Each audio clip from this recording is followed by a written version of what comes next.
Angkatan Laut tampaknya sudah memiliki rencana besar yang tersusun rapi untuk menghadapi Luffy sebagai seorang Yonko di Pulau Egghead.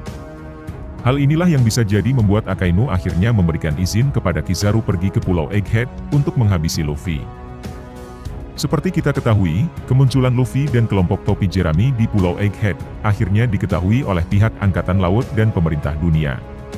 Pihak CP0 sendiri sebelumnya terkejut dengan keberadaan kelompok topi jerami di pulau itu, karena mereka sendiri tidak menyangka jika para kru topi jerami ada di sana. Hal ini langsung memancing reaksi Angkatan Laut untuk bertindak, dan Angkatan Laut tampaknya sedang menyusun rencana besar untuk menghadapi Luffy. Sebelumnya kita sangat mengetahui jika para Yonko dan Angkatan Laut atau pemerintah dunia di masa lalu tidak saling mengganggu. Kecuali memang ada salah satu pihak menyerang dan pihak lain kemudian bertahan seperti yang terjadi di Perang Marineford, dan hal itu pun nyatanya memberikan kerugian besar pada kedua pihak.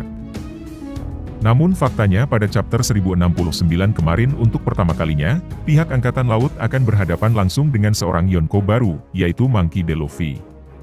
Hal ini terlihat dengan bagaimana Akainu akhirnya memberikan izin untuk menyerang Pulau Egghead, dan pada chapter 1070, Kizaru pun meminta sebanyak mungkin armada Angkatan Laut untuk berperang habis-habisan di Pulau Egghead.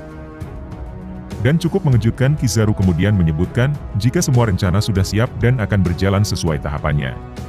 Tampaknya kali ini pemerintah dunia dan Angkatan Laut tidak ragu untuk melakukan invasi atau menyerang seorang Yonko, bahkan mereka sudah menyusun rencana yang besar terkait hal ini. Terdapat spekulasi jika salah satu rencana yang sudah dipersiapkan oleh pihak Angkatan Laut adalah Kizaru yang kemungkinan akan bertarung melawan Luffy.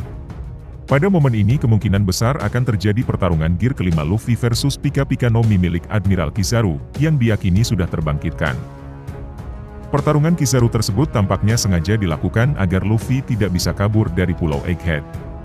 Kizaru juga mungkin akan membawa serta berbagai wakil admiral lainnya, seperti Smoker dan wakil admiral kuat lainnya, untuk bertarung dengan para kru topi jerami yang ada di sana.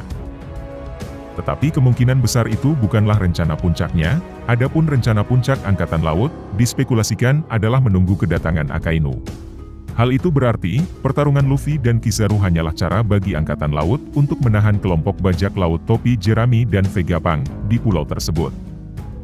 Setelah itu, kemungkinan besar Akainu akan datang ke Pulau Egghead dengan tujuan menghancurkan kru topi jerami. Yang menarik juga adalah Akainu bisa jadi tidak datang sendiri. Banyak yang berpendapat jika Akainu akan datang bersama sisa para Seraphim, yang memang belum dimunculkan sampai sejauh ini. Nah, ketika kemudian mereka semua tiba, pertempuran sebenarnya pun akan dimulai.